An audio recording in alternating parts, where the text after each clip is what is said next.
Bonjour à tous, aujourd'hui je vous retrouve pour un nouveau tuto et aujourd'hui nous allons parler d'un tuto Windows et on va parler de l'outil assistance rapide. Alors si vous avez dans vos connaissances des personnes qui sont pas très à l'aise en informatique et qui vous demandent de l'aide, souvent vous vous déplacez chez lui pour l'aider. Vous pouvez le faire à distance, du coup, grâce à une connexion Internet, bien sûr, des deux côtés. Et avec l'outil assistance rapide, vous allez pouvoir prendre la main sur la personne que vous voulez aider. Pour ce faire, il faut déjà avoir la personne en ligne au téléphone, puisqu'il va falloir qu'elle agisse en même temps que vous, pour pouvoir donner les autorisations de prise en main à distance. Et donc, du coup, des deux côtés, il va falloir démarrer l'assistance rapide. Comme vous pouvez le voir, dans la partie à droite, en bas de l'écran, il y a l'affichage du PC dont j'ai pris la main avec un autre outil pour vous montrer un petit peu comment ça se passe chez l'utilisateur. Donc, pour démarrer ça, sur votre poste, vous allez aller dans la touche Windows et vous allez taper Assistance rapide. Vous pouvez créer bien sûr un raccourci sur le bureau en allant dans l'outil, ouvrir l'emplacement du fichier et puis vous créez après le raccourci ou vous pouvez l'ouvrir directement. Comme vous le voyez, une petite fenêtre s'affiche.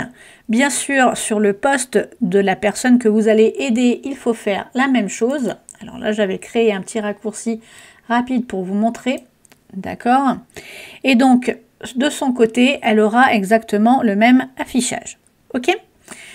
Vous voulez l'aider, donc vous allez aller cliquer sur aider quelqu'un, d'accord? Et ça va vous donner un code. Attention, il y a 10 minutes pour que ce code fonctionne, sinon il faudra en mettre un autre.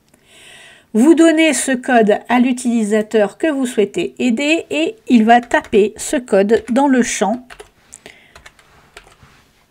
pour qu'il puisse être aidé. Et il fait envoyer.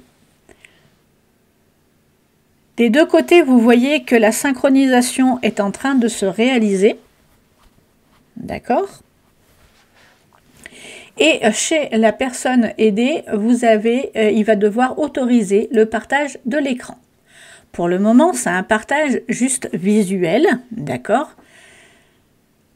Donc là, comme vous le voyez, il a autorisé l'affichage de votre écran. Donc je vais le minimiser un petit peu pour que vous puissiez voir les deux fenêtres côte à côte. Donc vous voyez bien que là, j'affiche son écran, d'accord? Et maintenant, pour pouvoir manipuler sur son poste, il va falloir que je demande le contrôle. Donc quand je clique sur demander le contrôle, l'utilisateur, lui, a autoriser ou refuser le contrôle. Donc là, j'ai autorisé et maintenant j'ai la main et je peux effectivement manipuler les fenêtres, manipuler sa machine pour pouvoir l'assister. Alors cet outil, c'est un outil qui est directement intégré dans Windows, qui est gratuit du coup et qui va pouvoir vous permettre de faire de l'assistance assez facilement. Bien entendu, il est limité, on ne peut pas tout faire avec cet outil, mais on peut déjà faire pas mal de choses. Ça évite de télécharger des applications spécifiques comme AnyDesk, TeamViewer, ESL Lite, enfin bref, il y en a plein qui sont souvent liées à des licences, parce qu'on les utilise en entreprise généralement.